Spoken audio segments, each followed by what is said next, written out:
Kwa hiyo unaweza ukashangaa unakuta mtoto ana miaka 18 lakini anategemewa na familia yake, na unakuta anaelisha familia yake kupitia biashara hizo za kingono na mambo mengine mengi ambayo wasichana wanapitia kwa sababu tu ya sometimes ya maisha au hali duni, au kuona na kuiga maisha ya watu mbalimbali maarufu ambao hawajui na wao pia wanazipataje au wanafanyaje hadi ku make it. Kwa yule msichana ambaye yeye ni tegemezi kwa familia, Yes. kwanza hawa ni kuwapa pole tu, ila sawa, umeanza kufanya hivyo ili ufanyaje, uisaidie familia yako. Yes. Lakini anatakiwa akumbuke kwamba kuna wakati mwili unachoka. Sawa, kuna wakati mwili unachoka. Hicho unakifanya, utakifanya mara ngapi? Ujue unachokifanya kwenye mwili nao unakuwa addicted. Yes. Sawa. Sasa kabla haujafika mbali kwenye hicho unachokifanya. Yes. Sawa, umefanya kwa sababu kwa namna yako wewe hujaona njia nyingine ya kuisaidia familia yako. Yes. Ila labda tu umeona mtaji wako ni mwili wako. Hebu muombe Mungu akupe rehema. Sawa, mara ya kwanza umekosea ni kwa sababu haukuwa na njia. Yes. Mara ya pili umekosea kwa sababu haukuwa na njia. Yes. Mara ya tatu je? Yes. Hebu jaribu kufanya hivi basi, nafanya hiki kwa sababu nataka kitu fulani. Hebu tafuta mtaji kwa hiyo kazi yako unaifanya, afu achana na hiyo kazi, kafanya kitu kingine ambacho kinaweza saidia kabisa maisha ya familia yako. Kuna biashara nyingi unaweza kufanya. Kuna wadada wengi wanatembea wanauza machungwa. Yes. Sijui maembe. Yes. Wanachoma mahindi. Yes. Hebu jaribu kufanya hizo kazi. Alafu shukuru kwa kile kidogo ambacho Mungu anakupa. Kwa sababu ukiwekeza imani yako kwa Mungu, kwa kile kidogo ambacho unakifanya, Mungu atakupa. Kwa sababu kwanza ukifanya hicho kitu ambacho umesema mwanzo hukuwa na namna ya kupata pesa, labda ndio ukaenda kufanya hicho kitu ili upate pesa. Mwambie Mungu, nakifanya hiki si kwamba napenda. Na sababu 1, 2, 3, ila naomba unipe mwisho mwema. Niachane na hiki kitu nifanye kitu kingine. Mungu mbona anajibu? Na Mungu anafanya. Shida ni kwamba anarudia tena. Tunakata tamaa mapema. Halafu uaminifu wetu kwa Mungu ni mdogo. Tunataka tuombe sasa hivi, baada ya nusu saa tupate. Wako watu ambao wanaweza kuomba sasa hivi na baada ya nusu saa kupata. Ila wewe uaminifu wako kwa Mungu ni upi? Imani yako kwa Mungu ni ipi? Hebu wakati unafanya lile tukio lako, hebu fanya kwa majuto. Ukifanya kwa majuto, nakwambia utakiacha hicho kitu utafanya.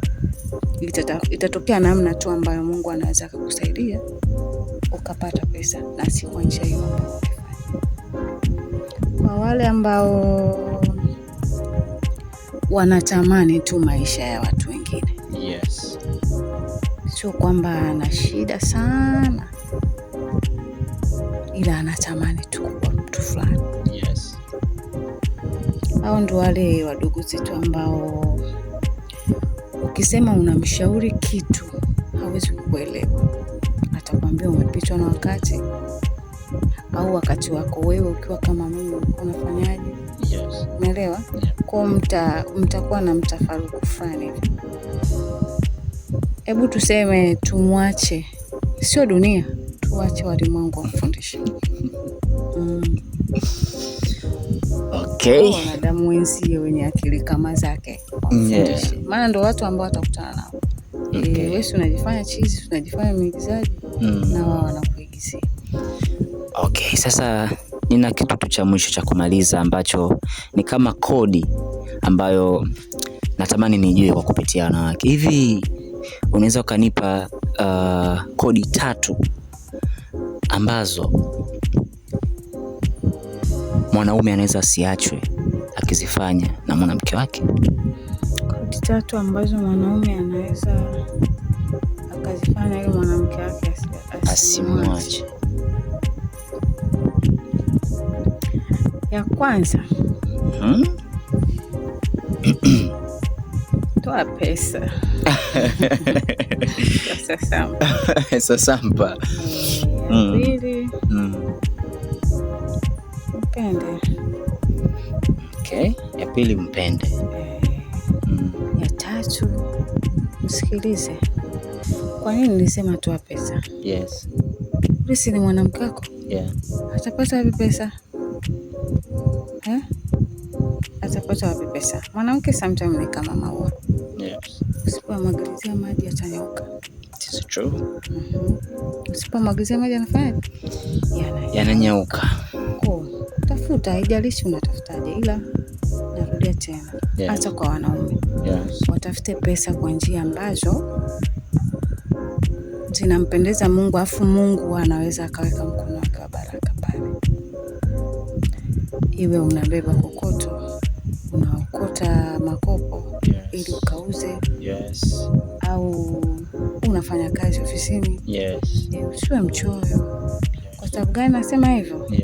Mwanamke ni mlango wa baraka kwa mwanaume. Kuna wakati anakuombea. Kama kuna mtu anakuombea na unapata, kwani usimpe? Unaenda kumpa nani? Unaenda kumpa mtu ambaye akuombee, anakuchuna? Mpe yule ambaye kuna wakati anapiga magoti anakuombea. Okay. Na ikitokea shemeji yangu, by the way, ikitokea mzee baba akawa labda anataka aongeze mke wa pili au mwanamke wa pili, akakufuata akakwambia, bwana mtu mimi naona bwana tulipofikia hapa sio kwa ubaya na sio kama labda tunaachana, ila nahitaji niweze kuongeza mwanamke wa pili ambaye atakayekuwa labda anakusaidia, ama ili mradi nisikucheat, ujue kabisa kwamba nikitoka kwako nitaenda pia kwa mtu fulani ambaye huyo mtu fulani pia ni mke pia kama wewe. Wewe hilo swala utalichukuliaje? Asinicheat, tayari kashanicheat. Wakati wa makubaliano yetu ilikuwa ni yeye na mimi, na kuniambia kwamba ninakupenda leo, kesho nitampenda mwingine awe mke wangu. Okay, kwa hiyo unachotaka kuniambia kwamba watu wengi wanakosea mwanzo wakiwa wanaanza kutongozana. Namaanisha hivyo. Okay. Yaani ukishaona tu kwamba baadaye kuna namna nitamtamani mtu mwingine, hebu nenda tu kwa huyo mtu mwingine. Kwa mimi hapana, siwezi kukubali mwanaume wangu mwanamke mwingine, labda niwe sijui. Kama sijui sawa, ananisaidia nini? Nini anachonisaidia? Kupika, kufua, sijui mimi. Sina vijua vyote hivyo. Nitavifanya mwenyewe. Na wewe ujifunze kuwa mvumilivu. Okay, bwana, hii ilikuwa ni story na wana, na tulikuwa na happy leo na tumepata mastori mengi. Nadhani kuna vitu vingi vya kujifunza, kuna nondo nyingi sana ambazo amezizungumza, ambazo lika lolote ukiangalia hii interview utajifunza, na kuna vitu vingi sana na madini mengi sana ambayo yanapatikana hapa story na wana, au sio? So link on my YouTube, link ipo kwenye bio ya Instagram. Instagram ni story na wana, in Facebook pia story na wana. Yo, let's go.